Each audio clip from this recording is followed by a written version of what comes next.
Buenos días amigos, bienvenidos al canal Cookie Beta. Soy Quique y hoy voy a seguir hablándoos de aires acondicionados y más concretamente de las diferencias que hay entre un aire acondicionado convencional y un aire acondicionado inverter. ¿Estáis listos? Pues vamos allá.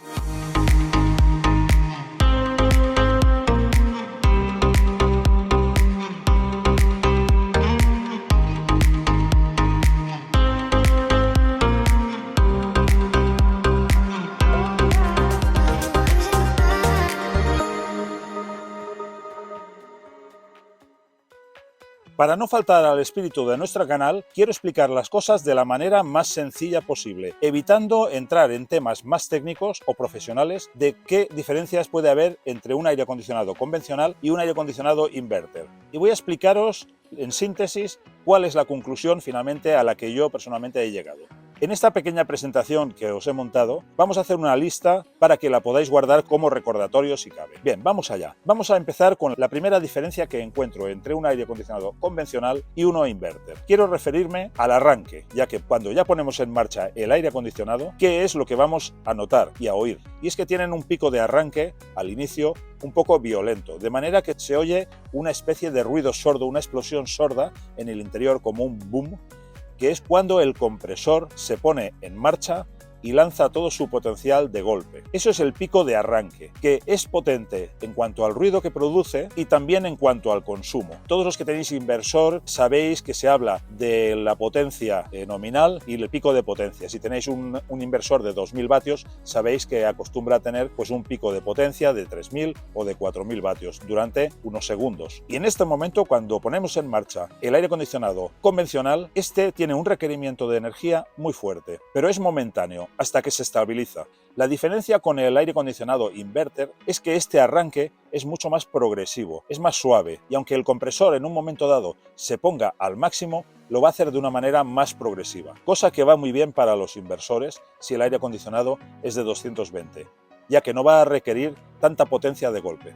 Bueno, otra característica importante. Una vez que está puesto en marcha el aire acondicionado, lo que va a hacer es intentar conseguir la temperatura indicada. Cuando digo la temperatura indicada es la que le hayamos puesto, pues 20 grados, 16, 18, lo que sea. Vamos a hablar, por ejemplo, de una temperatura de 20 grados. El aire acondicionado convencional va a funcionar a toda máquina hasta que consiga y teóricamente supere la temperatura que le hemos pedido. Cuando el termostato haya detectado que ya se ha conseguido esa temperatura, el aire acondicionado se va a parar, el compresor se va a parar y solo se volverá a poner en marcha cuando detecte que la temperatura empieza a ser otra vez alta. Es decir, va a estar funcionando, si queremos 20 grados, a lo mejor hasta que consiga una temperatura de 19, y cuando detecte esa temperatura se va a parar hasta que la temperatura vuelva a subir a unos niveles de, por ejemplo, 21 grados. La diferencia con el inverter. El inverter lo que va a hacer es que si le marcamos que queremos 20 grados, va a conseguir esos 20 grados y va a estar oscilando alrededor de esa línea de los 20 grados, subiendo y bajando el rendimiento.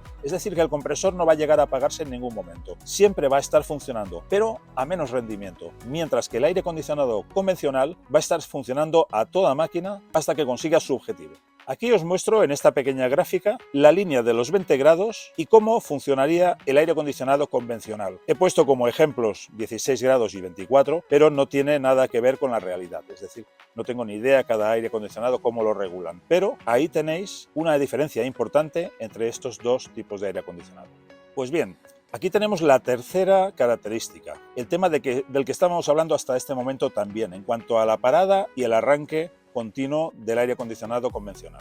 Vamos a especificar un poquito más en relación a este tema. Es decir, parece ser que el aire acondicionado convencional solo puede funcionar a tope de potencia o parado, mientras que el inverter, gracias a unos componentes electrónicos y un diseño un poquito más complicado, puede permitirse modular y funcionar en estas ondas que os he mostrado en el gráfico anterior. Al poder regular la velocidad del compresor y no estar obligado a funcionar continuamente al 100% de su rendimiento, se consigue economizar muchísima energía eléctrica. Parece lógico, ¿no? Yo creo que también es así. He encontrado fuentes que dicen que se puede economizar hasta un 80% de energía.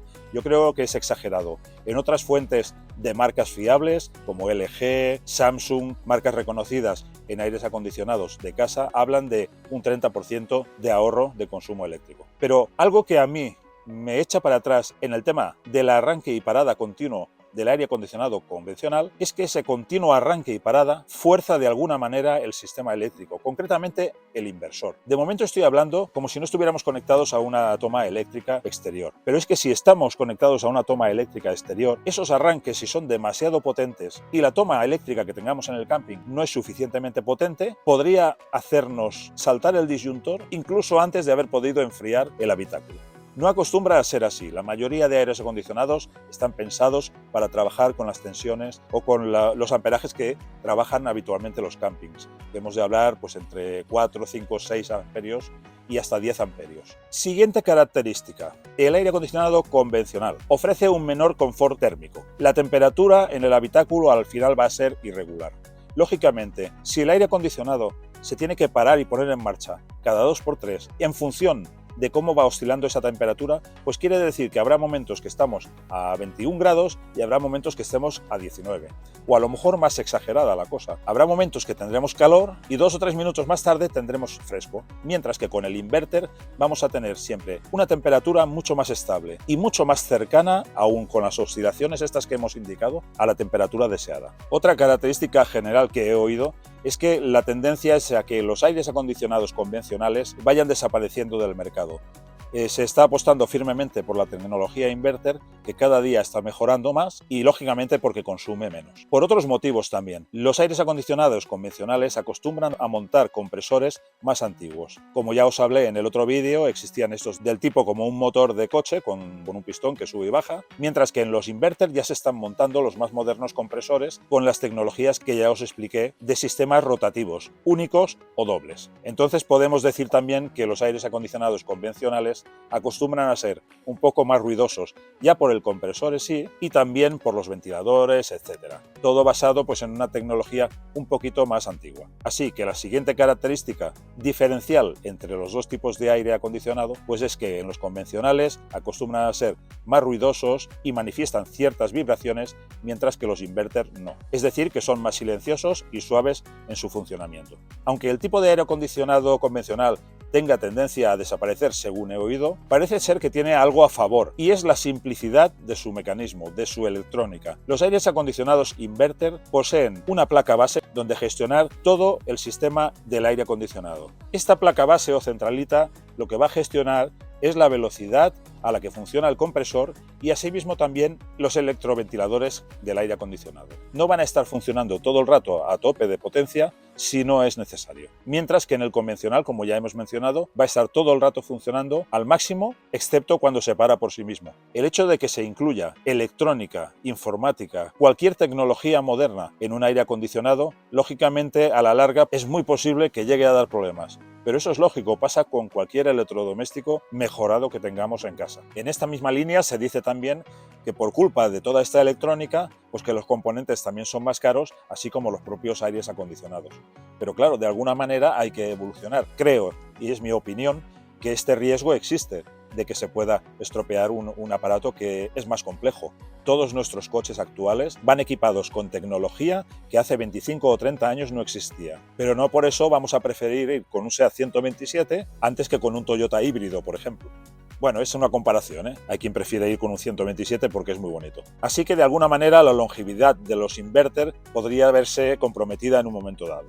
Pero yo creo que casi todos los electrodomésticos, si habéis oído hablar de la obsolescencia programada, están condenados a tener una duración limitada para que tengas que comprar otro. Pero bueno, en el caso de los aires acondicionados, evidentemente, creo que las ventajas de un inverter son muchas más que las desventajas. Y de la que ya hemos hablado antes, la característica del consumo es la última de las características a la que vamos a hacer alusión, que es el consumo. Evidentemente, pues un inverter consume menos. Y precisando un poquito más en cuanto al tema de la electrónica suplementaria que llevan los inverter, pues hay esta otra característica, que es que el coste de reparación y de recambios también puede ser más cara. Y últimamente ha aparecido otro concepto, que es el full inverter.